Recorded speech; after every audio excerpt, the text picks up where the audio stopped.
क्या आपको भी बिल्ड करनी है अपनी गेम सेंस? तो टेंशन ना लो फ्रेंड्स, ये वीडियो है आपके लिए tailor made ladies and gents. सीधा चलते हैं टिप्स पे, नो मोर नॉनसेंस।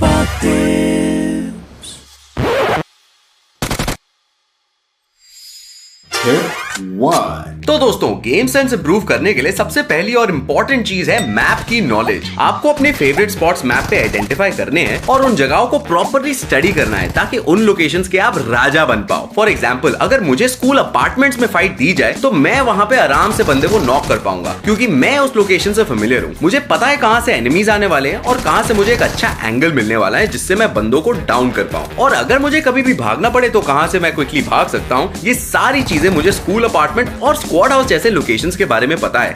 और स्क्वाड हाउस की अगर बात करें तो यहाँ पे कहां से नेड फेंकना है, कहां से मुझे थोड़ा एंगल बनाना है, वो सारी की सारी चीजें मुझे पता है और इन्हीं की मदद से मैं यहाँ पे ज्यादातर फाइट्स को जो है विन कर पाता हूँ।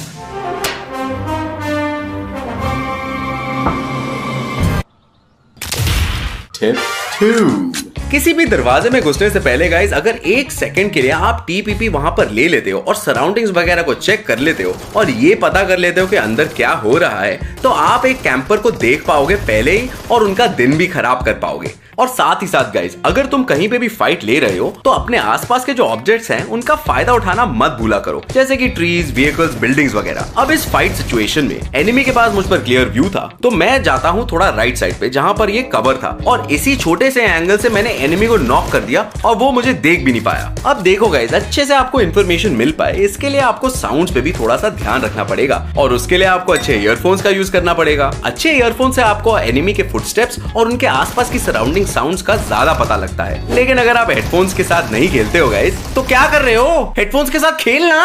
टिप 3, तो गाइस, जब भी हम हाई टियर लॉबीज में खेल रहे होते हैं या फिर रैंक पुश कर रहे होते हैं तो वहां पे लेट रोटेट करने की बजाय या लेट जोन में जाने की बजाय अगर हम पहले से ही थोड़ा सा जोन में जाकर बैठ जाते हैं और एक अच्छा सा स्पॉट ले लेते हैं तो वहां पे जितने भी एनिमीज हमारे बाद जोन में आते हैं उन्हें हम बाहर से अंदर आते हुए आराम से नॉक कर सकते हैं। तो करना ये है, हमें जोन में जल्दी से घुस जाओ, एक बढ़िया सा स्पॉट पकड़ो और तोहफों का इंतजार करो। ये देखो कैसे तोहफा खुद मेरे पास आ रहा है। टिप 4, तो गाइज, जब भी आप किसी भी फाइट को इनिशिएट करते हो तो वहां पे आपको हमेशा ये ध्यान में रखना है कि आप किसी भी वल्नरेबल पोजीशन या डिसएडवांटेज में ना हो। फॉर एग्जाम्पल, यहाँ पे मैं स्टेयर से पुश करने वाला था लेकिन मेरे एनिमी के पास एक अच्छा एंगल था तो मैंने यहाँ से फॉल बैक किया और दूसरा एंगल बनाया जिससे मैंने कोशिश करी एनिमी को नॉक करने की। अगर एक और एग्जाम्पल की बात करें तो यहाँ पे मैंने लेफ्ट साइड से पहले पीक लेकर फाइट करने की कोशिश करी, लेकिन जैसे कि आपको पता है कि गेम राइट साइड वाले पीक को ज्यादा फेवर करती है तो यहाँ से लेफ्ट साइड की फाइट छोड़कर मैं जाता हूँ एडवांटेज वाली साइड पे, यानी कि राइट साइड पर, और यहाँ से फाइट लेकर बंदे को मैं आसानी से नॉक कर देता हूँ। टिप 5, तो गाइस, मेरी मानो तो हर सीजन आप अपनी रैंक को इतना हाई लेकर जाओ कि आपको सिर्फ हाई टियर लॉबी खेलने मिले, क्योंकि यहाँ आते हैं बीजीएमआई के दुनिया के फ्रंट बेंचर्स जिन्होंने गेम खोल के पी ली है। तो अगर आप रैंक पुश करते हो आप ये हार्ड लॉबीज खेल पाओगे जहाँ पे आपकी गेम सेंस बहुत ज्यादा शार्प बनेगी, क्योंकि यहाँ पे कुछ ऐसे सिचुएशंस होते हैं गाइस जहाँ आपको स्प्लिट सेकंड डिसीजंस लेने पड़ते हैं, जैसे कि कहाँ फॉल बैक करना है, जोन में कैसे घुसना है, टीममेट को कैसे बचाना है, एंड इनसे आप अपनी गेम सेंस को बहुत ही ज्यादा इंप्रूव कर सकते हो। 6, गेम हो या रियल लाइफ, मिस्टेक्स तो हम सभी लोग करते हैं एंड हमारी मिस्टेक से अगर हम सीखते हैं तो जल्दी इंप्रूवमेंट्स भी देख पाते हैं। जैसे कि आप जब मम्मी पापा से पैसे मांगते थे और वो इंस्टेंटली मना कर देते थे तो इससे आपने क्या सीखा कि पैसे सिर्फ ग्रैंड पेरेंट्स से मांगने होते हैं, है ना। तो गाइस, यहाँ पे मैंने विदाउट स्मोक पुश करने की कोशिश करी जबकि मेरे एनिमी को मैं आसानी से दिख रहा था, लेकिन अगली बार ये गलती ना करके मैंने पहले स्मोक किया एंड देन पुश किया और इसी की वजह से यहाँ पे मैं एनिमी को नॉक कर पाता हूँ। एंड अपनी गलतियों को आपको पता चल पाए इसके लिए आप फिनिश का रिप्ले भी देख सकते हो जहाँ पे एनिमी ने आपको कैसे मारा, आपका क्या गलती हो गया। तूने गेम तो प्रैक्टिस किया है ना, वो सब आप देख पाओगे। 7, जैसे एनिमीज की लोकेशंस का हमें पता होना बहुत ज्यादा इंपॉर्टेंट होता है, ठीक वैसे ही हमारे टीममेट्स की भी लोकेशंस का पता होना हमारे लिए बहुत ज्यादा इंपॉर्टेंट होता है। जैसे कि यहाँ पे मैंने एक बंदे को नॉक किया और मैं ओपन से रश कर पाता हूँ, क्यों? क्योंकि मैंने साइड पे देखा कि मेरा टीममेट मुझे कवर दे पाएगा। अब यहाँ पे देखो गाइस, यहाँ पे मेरा टीममेट मुझसे थोड़ा आगे चल रहा होता है लेकिन वो मेरे पूरे एंगल में होता है तो मुझे उसकी लोकेशन पता थी और इसी वजह से जैसे ही वो नॉक होता है मैं उसे कवर दे पाता हूँ एनिमी को और एनिमी को काउंटर नॉक दे पाता हूँ। टिप 8, तो गाइस अगर बात कर ही रहे हैं हम टीममेट्स के बारे में, तो स्क्वाड स्ट्रेटजी के बारे में भी बात करनी जरूरी है। जब आप स्क्वाड मैचेस खेल रहे हो तो ट्राई करो कि सभी लोगों का एक अलग काम हो। तो यहाँ पे मैं अपने टीममेट को कॉल देता हूँ कि भाई तू ओपन से पुश कर मस्त, और मैं तेरे को पीछे से कवर दूंगा। फिर से यहाँ पे अपार्टमेंट्स में पुश करते टाइम भी हमने ये सेम स्ट्रेटजी फॉलो करी। मैंने अपने टीममेट को बोला कि तू आगे मत खेल और मैं तुझे पीछे से कवर दूंगा, और यहाँ जैसे ही एनिमी की थोड़ी एचपी कम होती है मैं कवर देके एनिमी को नॉक कर देता हूँ। Let's move on to the next one.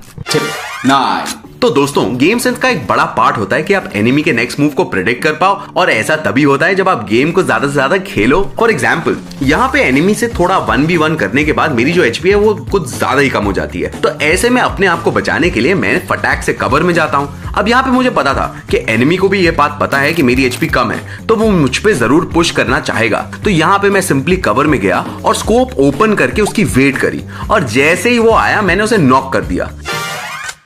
तो दोस्तों जैसे रियल लाइफ में अपनी फीलिंग्स के साथ टच में रहना जरूरी है, वैसे ही बीजीएमआई के अपडेट्स के साथ टच में रहना भी जरूरी है। अब गाइस आपको तो पता ही है कि गेम में अपडेट्स आते रहते हैं और आपको नई नई एबिलिटीज मिलती रहती हैं, नए नए बिल्डिंग्स ऐड होते रहते हैं, नए नए मोड्स आते रहते हैं। तो ऐसे में जो आपका गेम सेंस है गाइस वो इन चीजों के साथ साथ डेवलप होता है। और क्योंकि हर मोड पिछले मोड से एकदम अलग होता है, आपको ये ध्यान रखना पड़ेगा कि कौन सी चीज कैसे काम करती है। हम नए अपडेट्स पे हमेशा अपने चैनल पे वीडियोस डालते हैं जो सारे अपडेट्स को अच्छे से कवर करते हैं। तो ये था गेम सेंस पे वीडियो गाइस। अब जाओ गेम में घुस के अपने सेंस को शार्प करो, और जब भी आप एनिमी को डाउन करो तो चिल्ला चिल्ला के ये सबको बता दो कि विक्टर टिप वाला ही मेरा बैटलग्राउंड डैडी है। तो इसी बात पे लाइक शेयर एंड सब्सक्राइब करो और अपने भाई विक्टर को विदा करो। बाय।